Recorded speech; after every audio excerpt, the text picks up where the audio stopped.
नमस्ते, मैं श्रीमती सुशीला पाल आप सबका स्वागत करती हूँ।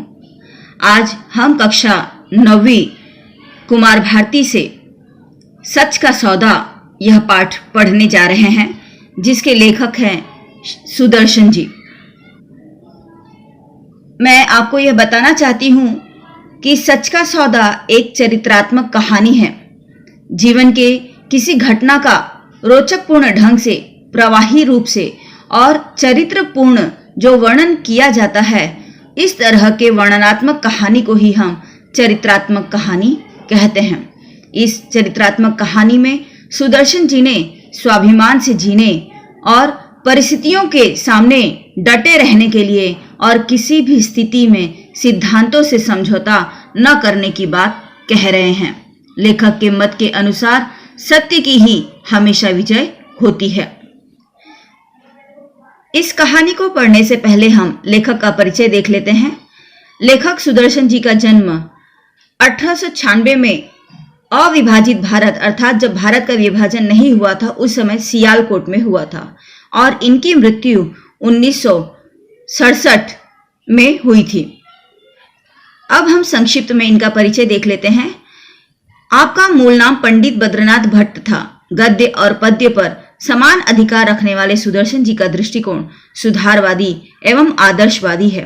तेरी गठरी में लागा चोर मुसाफिर जाग जरा और बाबा मन की आंखें खोल आपके प्रसिद्ध गीत हैं। आप सबने सुना होगा इन गीत को। अब इनकी प्रमुख कृतियां हैं भागवंती उपन्यास, हार की जीत, पत्थरों का सौदागर, साइकिल की सवारी आदि कहानियां, सुदर्शन सुधा, सुदर्शन सुमन, गल्प भंडारी, सुप्रभात, पनघट जो कहानी संग्रह है, ऑनरेरी प्रहसन हैं। अब हम संक्षिप्त में गद्य के संबंध में देख लेते हैं। यहां बताया है कि यह एक चरित्रात्मक कहानी है और अब चरित्रात्मक कहानी किसे कहते हैं यह हम समझ लेते हैं कि जीवन की किसी घटना का रोचक, प्रवाही एवं चरित्रपूर्ण वर्णन ही चरित्रात्मक कहानी है। अब इस कहानी में क्या बताया गया है वह समझते हैं। प्रस्तुत चरित्रात्मक कहानी में सुदर्शन जी ने स्वाभिमान से जीने, परिस्थितियों के सामने डटे रहने और सिद्धांतों से समझौता न करने की बात की है। आपका मानना है कि सत्य हमेशा विजयी होता है। विद्यार्थी परीक्षा में फेल होकर रोते हैं, सर्वदयाल पास होकर रोए। जब तक पढ़ते थे तब तक कोई चिंता नहीं थी, खाते थे, दूध पीते थे, अच्छे अच्छे कपड़े पहनते, तड़क भड़क से रहते थे। उनके मामा एक ऊंचे पद पर नियुक्त थे। उन्होंने 4 वर्ष का खर्च देना स्वीकार किया, परंतु यह भी साथ कह दिया, देखो रुपया लहू बहाकर मिलता है। मैं वृद्ध हूं, जान मार कर 4 पैसे कमाता हूं। सर्वदयाल ने वृद्ध मामा की बात का पूरा ध्यान रखा। सर्वदयाल बीए की डिग्री लेकर घर को चले। जब तक पढ़ते थे सैकड़ों नौकरियां दिखाई देती थी, परंतु पास हुए तो कोई ठिकाना न दिख पड़ा। यहाँ इस पहले परिच्छेद में बताया है कि किस तरह से सर्वदयाल की आर्थिक परिस्थिति अत्यंत दयनीय थी। माता पिता बहुत ही गरीब थे और यही कारण है कि वह सर्वदयाल के उच्च शिक्षा की पढ़ाई का खर्च नहीं उठा सकते थे और यही कारण है कि उस समय उनके जो मामा आर्थिक स्थिति से कुछ ठीक थे और वह एक ऊंचे पद पर नियुक्त थे। उन्होंने सर्वदयाल की विद्वत्ता को देखते हुए, उनके होशियारी को देखते हुए 4 वर्ष का खर्च देना स्वीकार किया था, लेकिन साथ ही यह भी कह दिया था कि इस पैसे की कीमत करना, क्योंकि बहुत मेहनत से मैं कमाता हूं। अब यहाँ पर सर्वदयाल जो होशियार तो थे ही और पढ़ाई में उनका बहुत मन भी लगता था। उन्होंने अपने वृद्ध मामा की बात का पूरा ध्यान रखा और बीए की डिग्री लेकर वे घर को चले। लेकिन अब परेशानी यह थी कि जब तक वह पढ़ते थे तब उनके हाथों में सैकड़ों नौकरियां दिखाई देती थी, किंतु पास होने के बाद कोई ठिकाना न दिख पड़ा। कारण यह है कि अच्छे पढ़े लिखे को कोई छोटी मोटी नौकरी देने को तैयार नहीं होता और उस जमाने में सर्वदयाल की बीए की डिग्री बहुत ही उच्चतम डिग्री थी। उतना कोई पढ़ता लिखता नहीं था और यही कारण है कि इतने अधिक पढ़े लिखे सर्वदयाल को कोई छोटी मोटी नौकरी देने के लिए तैयार नहीं होता था, जिसके कारण सर्वदयाल को आर्थिक कठिनाई का सामना करना पड़ रहा था। दोपहर का समय था। सर्वदयाल अखबार में वांटेड देख रहे थे। एकाएक एक विज्ञापन देखकर उनका हृदय धड़कने लगा। अंबाले के प्रसिद्ध रईस राय बहादुर हनुमंत राय सिंह एक मासिक पत्र रफीक हिंद के नाम से निकालने वाले थे। उनको उसके लिए एक संपादक की आवश्यकता थी। वेतन 500 रुपए मासिक। सर्वदयाल बैठे थे, खड़े हो गए और सोचने लगे, यदि यह नौकरी मिल जाए तो दरिद्रता कट जाए। मैं हर प्रकार से इसके योग्य हूँ। कंपित कर से अर्थात हाथ से प्रार्थना पत्र लिखा और रजिस्ट्री करा दिया, परंतु बाद में सोचा व्यर्थ खर्च किया। मैं साधारण ग्रेजुएट हूँ, मुझे कौन पूछेगा। 500 रुपया तनख्वाह है, सैकड़ों उम्मीदवार होंगे और एक से एक बढ़कर। इन्हीं विचारों में कुछ दिन बीत गए। कभी आशा कल्पनाओं की झड़ी बांध देती थी, कभी निराशा हृदय में अंधकार भर देती थी। 15 दिन बीत गए परंतु कोई उत्तर न आया। यहाँ एक चीज आप लोगों को बता देना चाहती हूँ कि आज हम हर कार्य के लिए मोबाइल का और कंप्यूटर और उसके भी एक कदम आगे लैपटॉप का प्रयोग हम करने लग गए हैं, जहां पर हम मेल के द्वारा आज हर काम कर रहे हैं। अर्थात आज हम जो वांट्स और जरूरत की चीजें सब ऑनलाइन शॉपिंग कर रहे हैं और नौकरी के लिए आवेदन भी हम ऑनलाइन मेल भेजकर करते हैं। वह कार्य उस जमाने में पत्र के द्वारा किया जाता था। तब कंप्यूटर नहीं था। हम सबके पास उस समय यानी उस काल में कंप्यूटर नहीं था। विज्ञान ने इतनी अधिक तरक्की नहीं की थी और एक जगह से दूसरे जगह कोई वस्तु भेजने का एकमात्र साधन पत्र हुआ करता था, किंतु पत्र पहुंचने में अधिक देरी लग जाया करती थी। इसलिए जब भी कोई और कभी कभी वह पत्र पहुंच भी नहीं पाता था। अगर कोई दिक्कत हो जाए तो पत्र मिस भी हो जाए, पत्र खो भी जाया करते थे, जिसकी वजह से सही व्यक्ति को पत्र मिल नहीं पाता था। इसलिए जब कभी कोई नौकरी से संबंधित या इस तरह की अनिवार्य खबर भेजनी होती थी कि वह शीघ्र पहुंचे और जरूर ही पहुंचे, सामने वाले को जरूर मिल जाए, तब तार किया जाता था और उस तार में कम से कम शब्दों में अपना जो भी संदेश होता था, मैसेज होता था, वह लिख दिया जाता था। कारण यह है कि तार में जितने भी शब्द लिखे जाते थे उस शब्द के अनुसार उस समय पैसे लगते थे। हम सबको पता है, आज जब हम कुरियर करने जाते हैं तो कुरियर में वजन के हिसाब से पैसे लगते हैं। ठीक उसी तरह उस समय तार में लिखे गए शब्दों के हिसाब से पैसे लगते थे और इस तरह से वह तार भेजे जाते थे। यही कारण है कि सर्वदयाल ने प्रार्थना पत्र लिखा और उसे रजिस्ट्री कर दिया। सर्वदयाल ने साधारण सा पत्र लिखा था, उसके लिए भी उसे खर्चा करना पड़ा था और खर्चा करना पड़ा था तात्पर्य है कि अंतर्देशी या लिफाफा जो भी उन्होंने इस्तेमाल किया हो वह उन्हें खरीद कर लाना पड़ा होगा, उस पर टिकट लगाना पड़ा होगा, ये खर्चा उन्हें करना पड़ा था। किंतु नवयुवा थे और पढ़ाई में भी बहुत होशियार थे, उन्हें अपने ऊपर पूरा विश्वास था। यही कारण है कि जब अंबाले के प्रसिद्ध रईस राय बहादुर हनुमंत राय सिंह ने मासिक पत्र रफीक हिंद के नाम से निकालने की बात का विज्ञापन दिया था, तो उसके लिए अंबाले के प्रसिद्ध रईस राय बहादुर हनुमंत राय सिंह एक मासिक पत्र रफीक हिंद के नाम से निकालने वाले थे और उसी के लिए एक संपादक की आवश्यकता है, यह विज्ञापन उन्होंने दिया था। साथ ही उन्होंने बता दिया था कि इस नौकरी के लिए जो मेहनताना मिलेगा वह 500 रुपए मासिक, यानी हर माह 500 रुपए मिलेगा। आज का 500 रुपए नहीं बच्चों, आज 500 रुपए आप लोगों के लिए कोई कीमत नहीं रखता, लेकिन उस काल में 500 रुपए यानी 50,000 से भी ज्यादा का कीमत रखा करता था। तो यह चीज देखकर सर्वदयाल बैठे थे, खड़े हो गए और नवयुवा थे, उन्हें अपने पर पूर्ण विश्वास था। सोचने लगे कि यदि यह नौकरी मिल जाए तो उनकी जो आर्थिक स्थिति है वह सुधर जाएगी और हर तरह से मैं इसके योग्य भी हूँ। यही कारण है कि कांपते हुए हाथों से उन्होंने, यानी थोड़ा भय भी था ही, पहला अभी यह लेखन कर रहे थे इस तरह से, और क्या प्रतिक्रिया आएगी ये इस बात का भी उन्हें थोड़ा सा अंदेशा नहीं था। यही कारण है कि कंपित कर से यानी कांपते हुए हाथों से उन्होंने प्रार्थना पत्र लिखा और उसे रजिस्ट्री करा दिया, लेकिन बाद में उन्हें लगा कि व्यर्थ ही खर्च किया। कारण कि वह एक साधारण ग्रेजुएट है, उन्हें कौन पूछेगा। 500 रुपए तनख्वाह है, यानी इतनी अधिक तनख्वाह है तो सैकड़ों उम्मीदवार होंगे और वो भी एक से बढ़कर एक। मैं तो अभी नया नवेला ही पढ़कर निकला हूँ, जबकि कई अनुभवी लोग भी होंगे।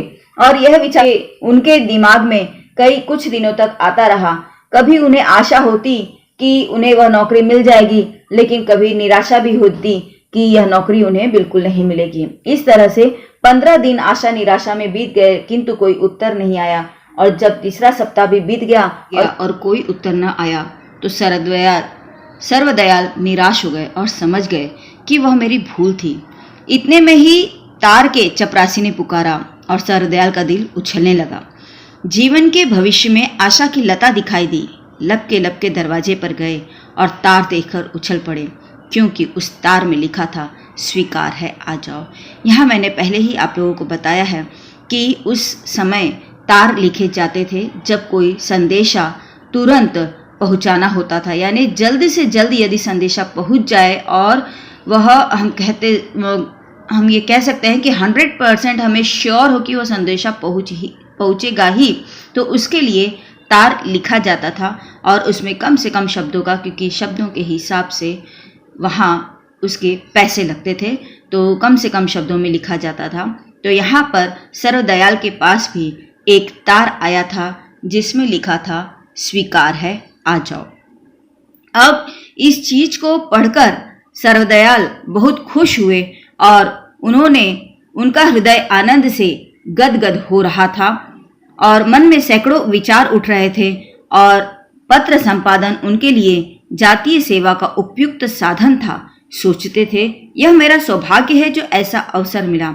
और स्वीकार है, आ जाओ कहने के बाद उन्होंने तुरंत ही अपना बैग तैयार किया और रवाना हो गए। रात को ट्रेन में बैठे बैठे ही उन्होंने यह हिसाब लगा लिया था कि उन्हें अपने संपादन कार्य का प्रारूप किस तरह से सामने रखना है, और इसलिए ही उन्होंने बैग में कागज और पेंसिल निकालकर पत्र की व्यवस्था ठीक करने लगे। अर्थात संपादकीय कार्य के लिए उन्हें नियुक्त किया गया है, तो अब उन्हें अपने संपादकीय का नमूना भी तो प्रस्तुत करना पड़ेगा कि उनका संपादन कार्य किस तरह से होगा, और इस हिसाब से उन्होंने संपूर्ण प्रारूप अपना तैयार करना शुरू किया और यह निश्चित करने लगे कि पहले पृष्ठ पर क्या आएगा और संपादकीय वक्तव्य कहाँ दिया जाएगा, सार और सूचना के लिए कौन सा स्थान उपयुक्त होगा, टाइटल जो शीर्षक होता है उसका स्वरूप कैसा होगा और संपादक का नाम कहाँ रहेगा। इन सब बातों को वह सोच सोच कर लिखते गए और तभी एकाएक उन्हें ख्याल आया कि कविता के लिए तो उन्होंने कोई स्थान ही नहीं रखा, जबकि कविता एक ऐसी वस्तु है जिससे पत्र की शोभा बढ़ जाती है। जिस प्रकार भोजन के साथ चटनी एक विशेष स्वाद देती है, ठीक उसी प्रकार अनेक विद्वत्तापूर्ण यानी ज्ञानपूर्ण लेखों और गंभीर विचारों के साथ कविता भी चटनी की तरह ही एक आवश्यक वस्तु है। उसे लोग रुचि से पढ़ते हैं। सर्वदयाल को निश्चित हो गया कि इसके बिना पत्र को सफलता नहीं मिल पाएगी।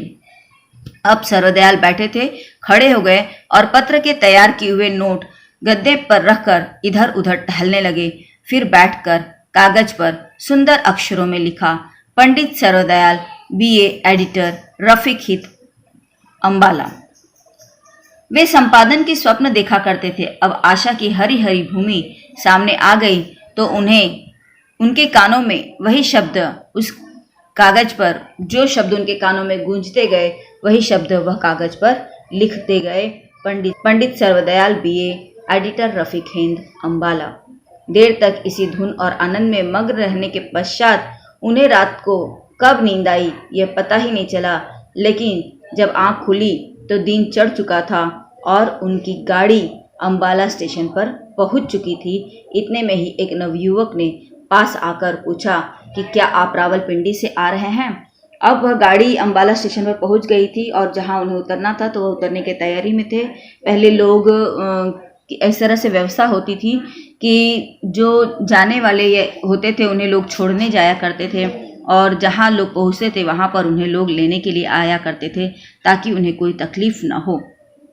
और इसलिए ही उन्हें लेने के लिए एक नवयुवक ले आया हुआ था, और वह यह सुनिश्चित कर लेना चाहता था कि जिसे लेने वह आया है वह यही व्यक्ति हैं, और इसीलिए वह सुनिश्चितता के आधार पर वह पूछता है कि क्या आप रावलपिंडी से आ रहे हैं।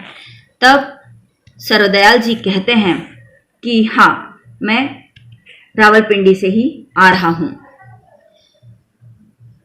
तुम किसे पूछ रहे हो। तब वह बताता है कि ठाकुर साहब ने गाड़ी भेजी है, और अब सर्वदयाल का हृदय कमल की नाई खिल गया, यानी कमल की तरह खिल गया। उनका मन अति प्रसन्न हो गया, और आज तक वह कभी बग्घी में भी न बैठे थे। बग्घी अर्थात तांगा, आप लोगों ने देखा है, आगे घोड़े होते हैं और पीछे बैठने की व्यवस्था होती है, वह तांगा, उसी को बग्घी थोड़ा और व्यवस्थित रूप हुआ करता था, क्योंकि बड़े आदमियों की जैसे आज हमारी अपनी निजी कार हुआ करती है, उस समय उस तरह से उनकी निजी बग्घी हुआ करती थी। तो लोग अपने बग्घियों को अपने हिसाब से सजाया करते थे और व्यवस्थित कर लिया करते थे ताकि उन्हें बग्घी में कहीं कोई दिक्कत ना हो।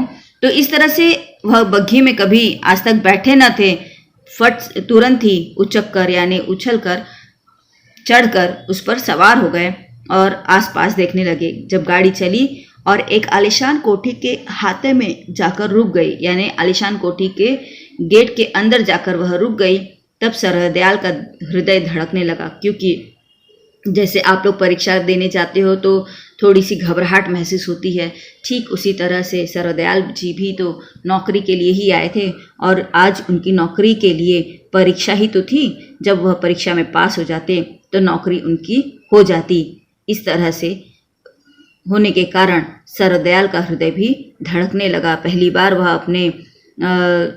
बार वह मिल रहे थे जहां उन्हें नौकरी मिली थी उन ठाकुर साहब से, इसलिए उनका हृदय धड़कने लगा, अर्थात उन्हें उनकी घबराहट बढ़ गई। और तभी कोचवान ने आकर दरवाज़ा खोला और आदर से एक तरफ खड़ा हो गया। सर्वदयाल भी रुमाल से मुंह पोंछते हुए उतर गए और पूछा कि ठाकुर साहब किधर हैं। कोचवान ने उत्तर में एक मुंशी को पुकार कर बुलाया और कहा, बाबू साहब रावलपिंडी से आए हैं, ठाकुर साहब के पास ले जाओ।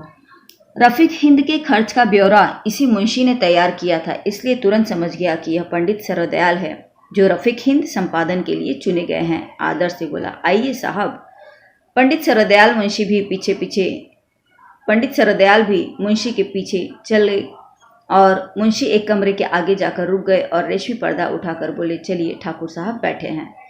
ठाकुर हनुमंतराय सिंह 30-32 वर्ष के सुंदर युवक थे। देख रहे हैं कि ठाकुर साहब की अधिक उम्र नहीं है, उनकी उम्र भी 30-32 साल ही है।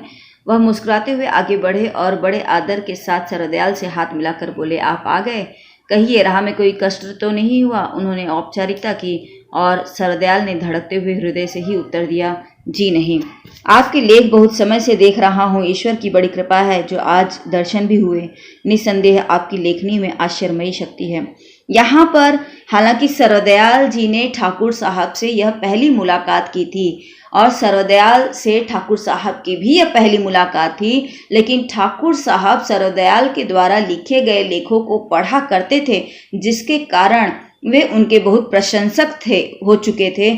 और आज नौकरी भी उन्होंने उसी सर्वदयाल को दी थी जिसके वह प्रशंसक थे। अर्थात सर्वदयाल तो अपने इंटरव्यू में पहले से ही पास हो चुके थे और यह नौकरी उनकी हो ही चुकी थी। और इसीलिए वह ठाकुर साहब कहते हैं कि बहुत समय से आपके लेखों को मैं देख रहा हूँ, लेकिन आज ईश्वर की कृपा हुई कि आपके दर्शन भी हो गए और आपकी लेखनी में बहुत शक्ति है, ऐसा वह बताते हैं। यह सुनकर सर्वदयाल पानी पानी हो गए। पानी पानी होना यह मुहावरा है, इसका अर्थ है शर्मा जाना। तो अपने सामने अपनी तारीफ सुनकर हर किसी को थोड़ी सी हर किसी को थोड़ा सा शर्म आ जाता है। तो सर्वदयाल जी भी थोड़ा शर्मा गए यानी लज्जा गए या सकुचा गए नहीं है, लेकिन हाँ, अपनी तारीफ सुनने के कारण थोड़ा सा इंसान झेप जाता है तो वही चीज़ है कि वह भी थोड़ा सा झेप गए, शर्मा गए और अपनी प्रशंसा सुनकर उनके आनंद का यानी वह बहुत आनंदित हो गए। पारावार न रहना यह भी एक मुहावरा ही है, तो इसका अर्थ है कि बहुत अधिक आनंदित वह हुए। तब भी उन्होंने संभल कर कहा कि यह तो आपकी कृपा है। ठाकुर साहब ने गंभीरता से कहा कि यह नम्रता आपकी योग्यता के अनुकूल ही है,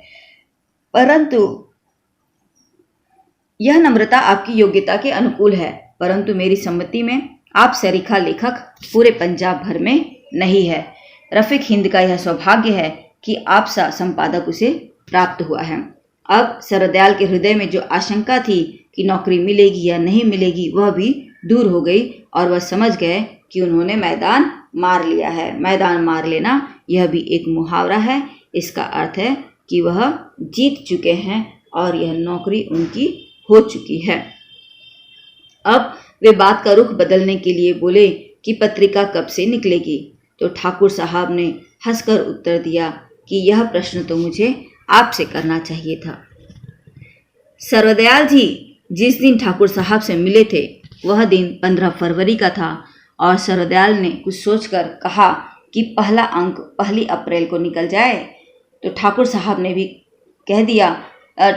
ने कहा कि इतने कम समय में लेख मिल जाएंगे कि नहीं, और इस बात का विचार आप कर लीजिए, यानी कि अब आप संपादक हैं तो उस संपादकीय के लिए लेख इतने जल्दी मिलेंगे कि नहीं और आपका कार्य पूर्ण हो पाएगा कि नहीं, यह सब विचार करके आप ही बता दीजिए। तब सरदयाल जी कहते हैं कि आप इसकी चिंता न कीजिए, मैं आज से ही काम आरंभ कर देता हूँ और यदि ईश्वर ने चाहा तो आप पहला ही अंक देखकर प्रसन्न हो जाएंगे। इसके बाद अप्रैल की 1 तारीख थी और रफीक हिंद का प्रथम अंक भी निकल गया था, जिसे पंजाब के पढ़े लिखे लोगों ने पढ़ा और शोर मच गया, यानी सबने बहुत पसंद किया और पंडित सरदयाल के नाम की भी चर्चा होने लगी। चूँकि रफीक हिंद के वह संपादक थे और रफीक हिंद का लेख पसंद आया, इसलिए संपादक का नाम तो सबके जबान पर चढ़ना ही था और इसीलिए उनके नाम की चर्चा होने लगी। उनके लेखों को लोगों ने पहले भी पढ़ा था, लेकिन रफीक हिंद के प्रथम अंक ने तो उनके देश के प्रथम श्रेणी के संपादकों की पंक्ति में ला बिठाया, क्योंकि वो लेखक तो अच्छे थे ही, लेकिन अच्छे लेखकों के अच्छे चुनिंदा लेखों को लेकर उन्होंने जो रफीक हिंद बनाया था वह बहुत ही उत्कृष्ट था। यह पत्र क्या था? सुंदर और सुगंधित फूलों का गुच्छा था, जिसकी एक एक कुसुम कलिका चटक चटक कर अपनी मोहिनी वासना से पाठकों के मनों को मुग्ध कर रही थी। मोहिनी अर्थात मोहने वाली, कुसुम अर्थात फूल, कलिका अर्थात कली, चटक चटक कर अर्थात बहुत खिलकर। एक समाचार पत्र ने समालोचना करते हुए लिखा, रफीक हिंद का प्रथम अंक प्रकाशित हो गया है, ऐसे शान से कि देखकर चित्त प्रसन्न हो जाता है। चित्त प्रसन्न होना यह भी एक मुहावरा है, जिसका अर्थ है बहुत मन प्रसन्न हो जाना, अब रफीक हिंद की पत्रिका निकल चुकी है, लोगों ने बहुत सराहा है, बहुत प्रशंसा की है और साथ ही सरदयाल का भी नाम लोगों की जबान पर चढ़ चुका है। और चूंकि रफीक हिंद के मालिक हैं ठाकुर हनुमंत राय, तो वह भी इन समालोचनाओं को देखकर बहुत ही आनंदित हो उठे। हर्ष से उछल पड़ना अर्थात बहुत अधिक आनंदित हो जाना। वह मोटर में बैठकर रफीक हिंद के कार्यालय में आ गए और पंडित सरदयाल जी को बधाई देकर बोले कि मुझे यह आशा नहीं थी कि इतने जल्दी हमें सफलता मिल जाएगी। तब पंडित सरदयाल जी ने उत्तर दिया कि मेरे विचार में यह कोई बड़ी सफलता नहीं है। ठाकुर साहब ने कहा, आप कहें, परंतु स्मरण रखिए वह दिन दूर नहीं जब अखबारी दुनिया आपको पंजाब का शिरोमणि स्वीकार करेगी। यहाँ पर बहुत प्रसन्नता थी ठाकुर हनुमंत राय को कि पहली ही पत्रिका और वह भी इतनी सफलता प्राप्त किया है कि उसके कारण रफीक हिंद ने छपते ही लोगों की जबान पर, चूंकि यह एक नई पत्रिका थी, नया कार्य था, और नया कार्य होने के बावजूद यह पत्रिका छपते ही लोगों की जबान पर चढ़ गया, इसलिए वो बहुत ही प्रसन्न थे और इसीलिए उन्होंने सर्वदयाल की भी तारीफ की और कहा कि हमारी दुनिया उन्हें पंजाब का शिरोमणि मानेगी। इस तरह से धीरे धीरे एक वर्ष बीत गया और रफीक हिंद की कीर्ति देश भर में फैल गई और पंडित सर्वदयाल की गिनती बड़े आदमियों में होने लगी। उन्हें जीवन एक आनंदमय यात्रा प्रतीत होता था कि इतने में भाग्य ने पासा पलट दिया, यानी बहुत ही गरीबी में उन्होंने दिन बिताया था। मामा की मेहरबानी से उन्होंने अपना ग्रेजुएशन पूर्ण किया था और उसके बाद नौकरी न होने के कारण भी आर्थिक तंगी से गुजर रहे थे। तभी उन्हें यह संपादकीय की नौकरी मिली और तुरंत ही उनका नाम भी लोगों की जबान पर चढ़ गया। उन्हें पैसे भी मिले और ख्याति भी मिली, जिसके वजह से उन्हें अपना यह जीवन आनंदमय यात्रा की तरह प्रतीत होता था, आभास होता था। लेकिन तभी भाग्य ने पासा पलट दिया और कि अम्बाला की म्युनिसिपालिटी के मेंबर चुनने का समय समीप आया तो ठाकुर हनुमंत राय सिंह भी एक पक्ष की ओर से मेंबरी के लिए प्रयत्न करने लगे। ठाकुर हनुमंत राय सिंह जो कि रफीक हिंद के मालिक थे और रफीक हिंद की सफलता के कारण ठाकुर हनुमंत राय का नाम भी लोगों के जबान पर चढ़ चुका था और वह एक संपन्न व्यक्ति थे और संपन्नता के साथ साथ उन्होंने नाम भी कमा लिया था। यही कारण है कि अब वह मेंबरी के लिए प्रयत्न करने लगे और अमीर पुरुष तो वे थे ही, रुपया पैसा पानी की तरह बहाने के लिए वह तैयार हो गए, उद्यत होना, तैयार होना। और उनके मुकाबले में लाला हशमत राय खड़े थे। लाला हशमत राय जो हाई स्कूल के हेडमास्टर थे, वह वेतन थोड़ा लेते थे, साधारण कपड़ा पहनते थे, कोठी में नहीं रहते थे। उनका आवास नगर की एक गली में था और किंतु जाति की सेवा के लिए वह हर समय उद्यत रहते थे। बच्चों, यहाँ पर लाला हशमत राय की विशेषताओं का वर्णन है। उनकी विशेषताएं पूछी जाती हैं तो हम बताएंगे कि वह हाई स्कूल के हेडमास्टर थे, थोड़ा वेतन लेते थे, साधारण कपड़ा पहनते थे और नगर की एक गली में आवास करते थे या निवास करते थे, किंतु जाति की सेवा के लिए हमेशा तैयार रहते थे। अब हम देख रहे हैं यहाँ पर कि ठाकुर हनुमंत राय जो एक अमीर व्यक्ति हैं और लाला हशमत राय जो एक छोटी सी नौकरी करने वाले हैं, ये दोनों ही खड़े हैं उस चुनाव के लिए।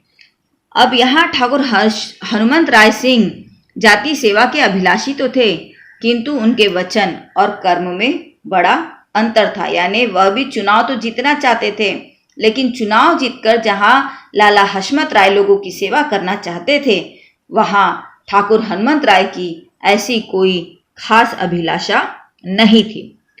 अब रविवार के दिन पंडित सर्वदयाल का भाषण सुनने के लिए रविवार के दिन एक भाषण रखा गया था इस चुनाव को लेकर, और उसमें पंडित सर्वदयाल जी का भाषण होना था। चूंकि सर्वदयाल जी एक लोकप्रिय व्यक्ति थे तो और उन्हें लोग विद्वान भी मानते थे, साथ ही ईमानदार और सच्चाई का साथ देने वाला भी मानते थे। और यही कारण है कि सहस्त्रों लोग पंडित सर्वदयाल जी का भाषण सुनने के लिए एकत्र हो गए। सहस्त्रों यानी हजारों।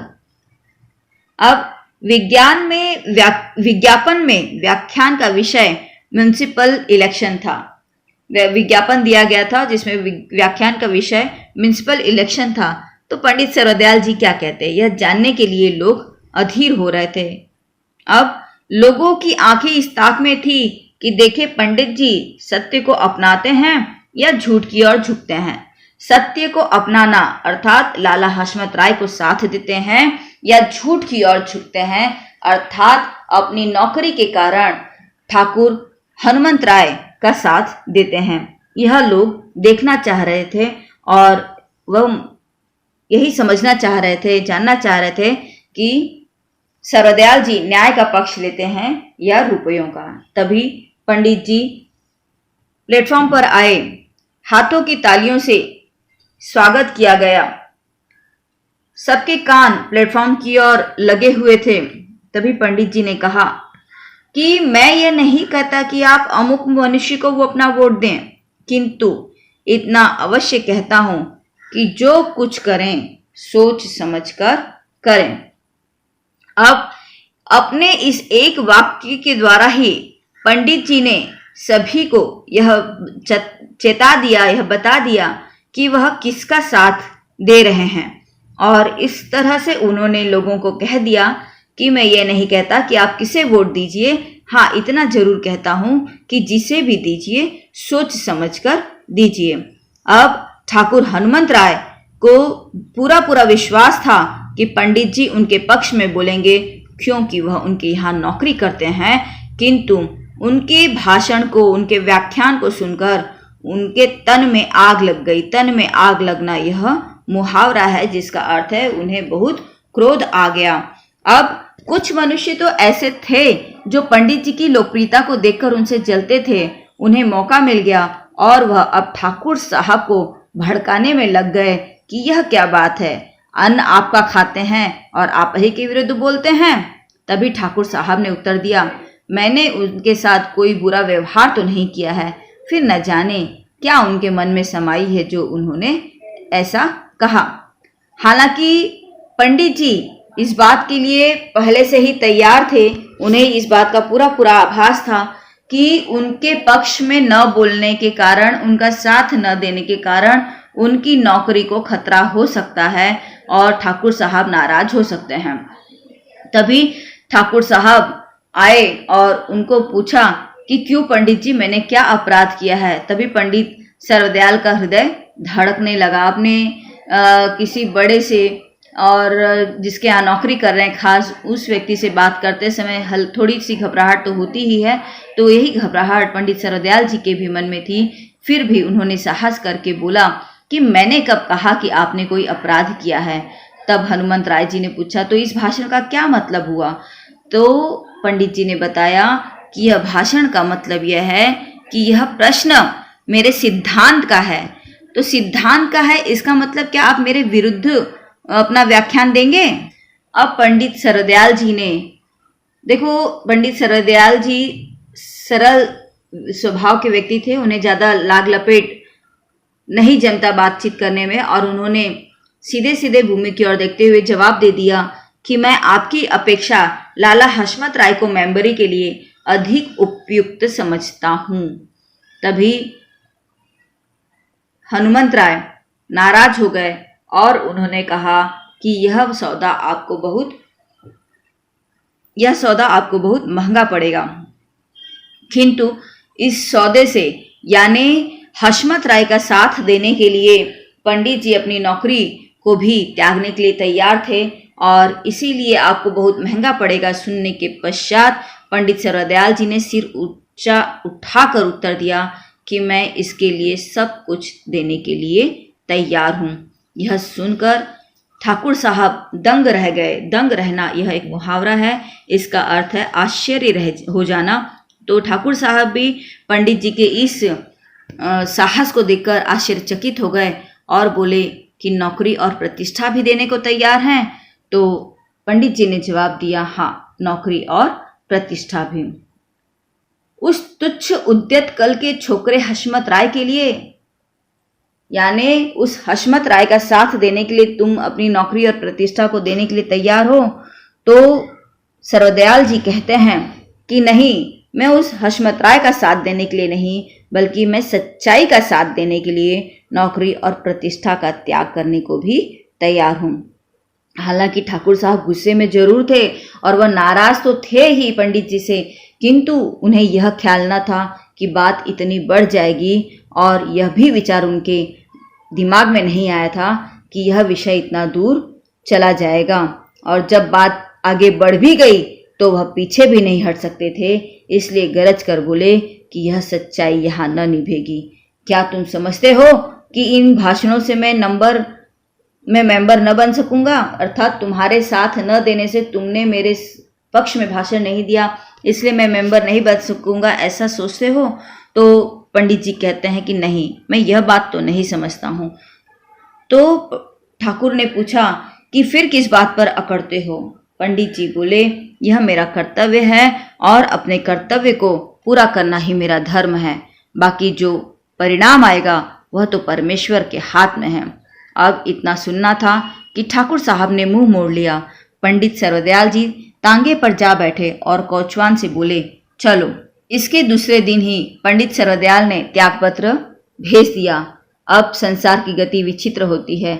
जिस सच्चाई ने, देखो संसार की गति विचित्र होती है। हम कहते हैं सुख के बाद दुख, दुख के बाद सुख आता ही है।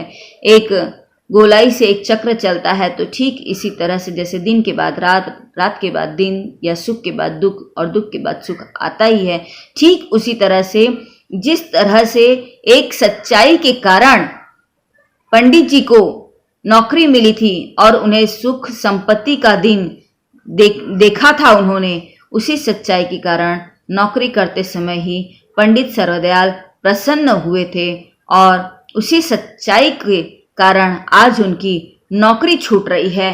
किंतु आज भी पंडित सर्वदयाल जी प्रसन्न नहीं हैं, उन्हें किसी तरह की पीड़ा नहीं है। किंतु जब यह बात लाला हशमत राय ने सुना तो वह अवाक रह गए। अवाक रह जाना यानी विस्मित रह जाना। उन्हें विस्मय हुआ और वह भागे भागे पंडित सर्वदयाल जी के पास आए और बोले, भाई मैंने मेमोरी छोड़ी, तुम अपना त्यागपत्र लौटा लो, यानी मैं मेमोरी में नहीं खड़ा होऊंगा, तुम अपना त्यागपत्र लौटा लो। तभी पंडित सर्वदयाल जी के मुखमंडल पर एक अपूर्व तेज की आभा दमकने लगी और जो इस मायावी संसार में कहीं कहीं ही देख पड़ती है। उन्होंने धैर्य और दृढ़ता से उत्तर दिया, यह असंभव है। जब लाला हशमत राय मेमोरी से पीछे हटने को तैयार हो गए कि मैं पीछे हट जाता हूं, लेकिन तुम अपना त्यागपत्र ले लो, तो इस त्यागपत्र को लेने के लिए सर्वदयाल जी ने सीधे सीधे इनकार कर दिया। और तब हशमत राय ने पूछा कि क्या मेरी मेमोरी का इतना ही ख्याल है? तो पंडित जी ने जवाब दिया कि नहीं, यह सिद्धांत का प्रश्न है। अब उन्होंने पत्र खोलकर पढ़ा और कहा, मुझे पहले ही आशा थी। लाला हशमत राय ने पूछा, क्या है देखूं? तो देखा उन्होंने कि उसमें लिखा था, त्यागपत्र स्वीकार हो गया है। अर्थात जिस तरह से उन्हें नौकरी मिली थी, ठीक उसी तरह से उनकी नौकरी चली भी गई। अब ठाकुर हनुमत राय सिंह ने सोचा कि यदि अब भी सफलता न हुई, नाक कट जाएगी। धनवान पुरुष थे, थैली का मुंह खोल दिया। अब यहाँ पर ठाकुर जी चूंकि धनवान पुरुष थे और उनकी मेमोरी के कारण ही पंडित सर्वदयाल जी ने नौकरी को छोड़ दिया था और इस तरह से दोनों के बीच जो अनबन हो गई थी, इस कारण अब बात सम्मान की, प्रतिष्ठा की आ गई थी। और यही कारण है कि ठाकुर साहब ने सोचा कि अब भी यदि मैंने मेमोरी न जीती तो मेरी इज्जत घट जाएगी, और इसीलिए उन्होंने किसी भी हाल में इस चुनाव को जीतने का प्रयास किया और इसके लिए उन्होंने अपार धन संपदा लुटाई। किंतु लाला हशमत राय जो साधारण गरीब व्यक्ति थे, उनकी ओर से किसी तरह का न तांगा तोड़ा न लड्डू बटा। हाँ, 2-4 सभाएं हुई जिसमें पंडित सर्वदयाल जी ने धारा प्रवाह व्याख्यान दिया। इलेक्शन का दिन भी आ पहुंचा। ठाकुर हनुमत राय सिंह और हशमत राय दोनों में घबराहट थी, दोनों के दिल में घबराहट थी। इस कारण उनका हृदय धड़कने लगा और जिस तरह परीक्षा का परिणाम निकलते समय विद्यार्थी अधीर हो जाता है, ठीक उसी तरह से ये दोनों भी अधीर थे। दोपहर का समय था, पर्चियों की गिनती हो रही थी। ठाकुर हनुमत राय के आदमी फूलों की मालाएं, विक्टोरिया बैंड और आतिशबाजी के गोले लेकर आए थे। उनको पूरा विश्वास था कि ठाकुर साहब मेंबर बन जाएंगे। परिणाम निकला तो उनकी तैयारियां धरी धराई रह गईं। लाला हशमत राय के वोट अधिक थे, यानी उन सबको पूरा विश्वास था कि ठाकुर साहब ही जीतेंगे, किंतु जीत हशमत राय जी की हो गई। और इलेक्शन जीतने के पश्चात पंडित सर्वदयाल जी वहां से निकल गए और वह दोबारा रावलपिंडी चले गए।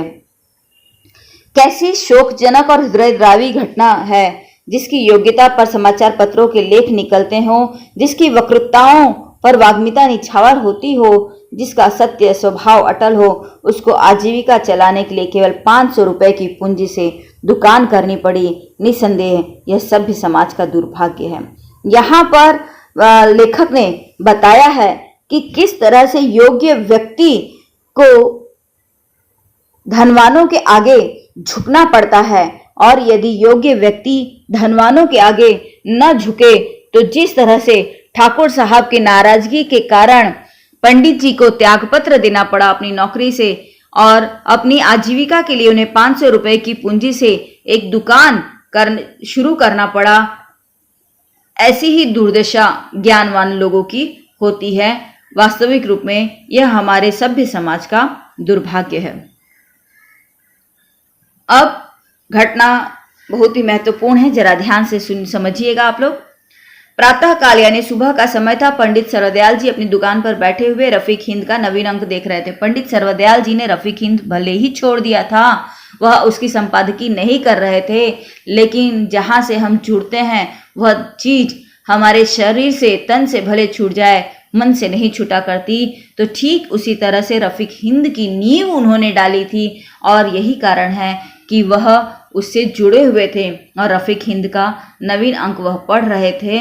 और जैसे एक माली सिरतोड़ परिश्रम से फूलों की क्यारियां तैयार करे और उनको कोई दूसरा माली नष्ट कर दे, ठीक वही स्थिति रफीक हिंद की हो रखी थी। यानी जितना प्रयास कर पंडित सर्वदयाल जी ने उसे उत्थान दिया था, उतना ही पतन अब उस रफीक हिंद का हो रहा था।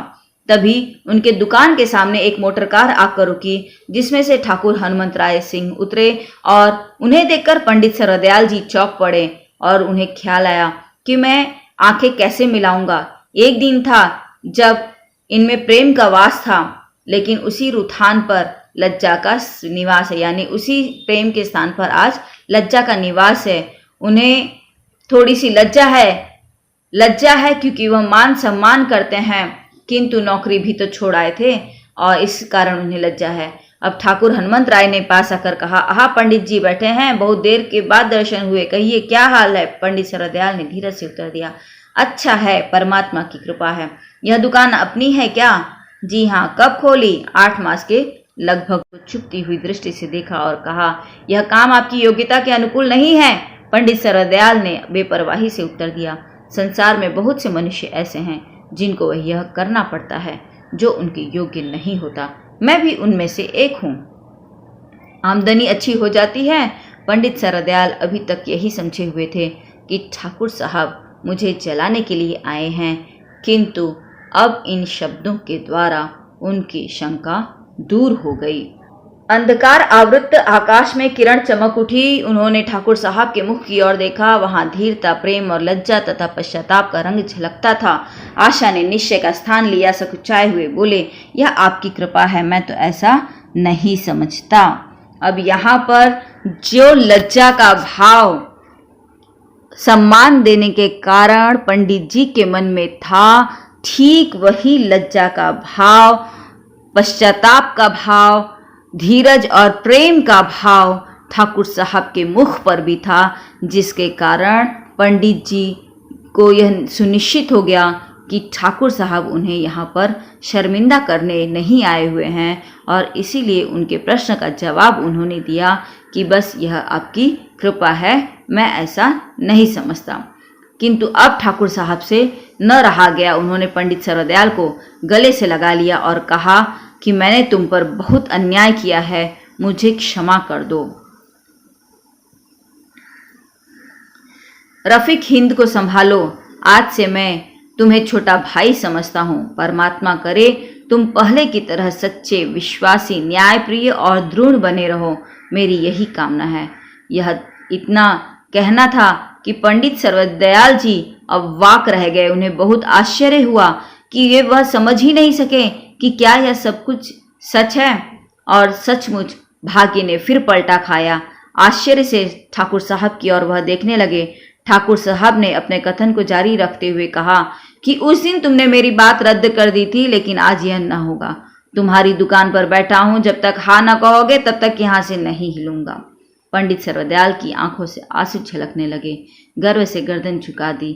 तब ठाकुर साहब ने 100-100 के 10 नोट बटुए में से निकालकर उनके हाथ में दिया और कहा, यह तुम्हारे साहस का पुरस्कार है, तुम्हें इसे स्वीकार करना होगा।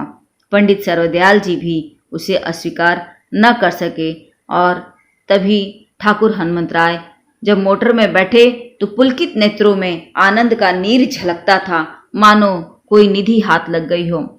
ठाकुर हनुमंत राय जो मालिक थे रफीक हिंद की, उनसे भी तो न देखा जाता था रफीक हिंद की दुर्दशा। और भले ही पंडित जी ने हशमत राय का साथ दिया था, लेकिन थे तो वे सच्चे, ईमानदार और निष्ठावान व्यक्ति। पंडित सरदयाल जी के तो वे प्रशंसक थे ही, और यही कारण है कि वह दोबारा पंडित जी की ओर लौट कर आए और उन्होंने फिर से उन्हें नौकरी के लिए बुला लिया, जिसे पंडित सरदयाल जी ने आदरपूर्वक स्वीकार कर लिया।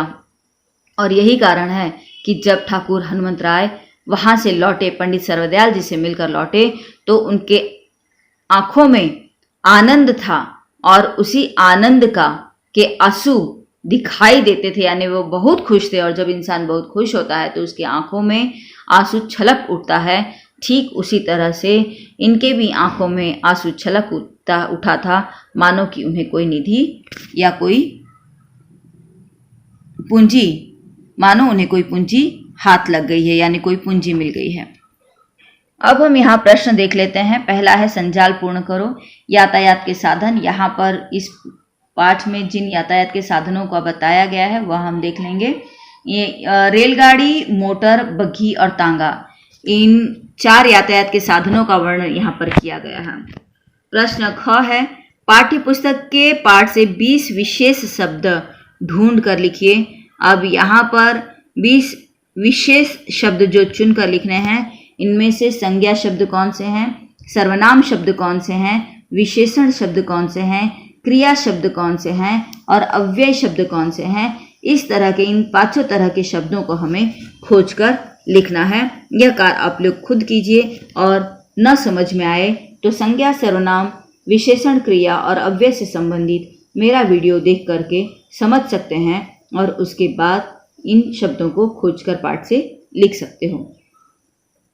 दूसरा प्रश्न है, कोई और काम कर लूंगा परंतु सच्चाई को न छोड़ूंगा। पंडित सरदयाल जी के इस वाक्य से उनके व्यक्तित्व का परिचय दीजिए। यहाँ हम बताएंगे कि पंडित सरदयाल जी जो ठाकुर हनुमंत राय से की अपेक्षा लाला हशमत राय को नगर पालिका के सदस्य चुनाव के लिए एक अच्छा उम्मीदवार समझते थे।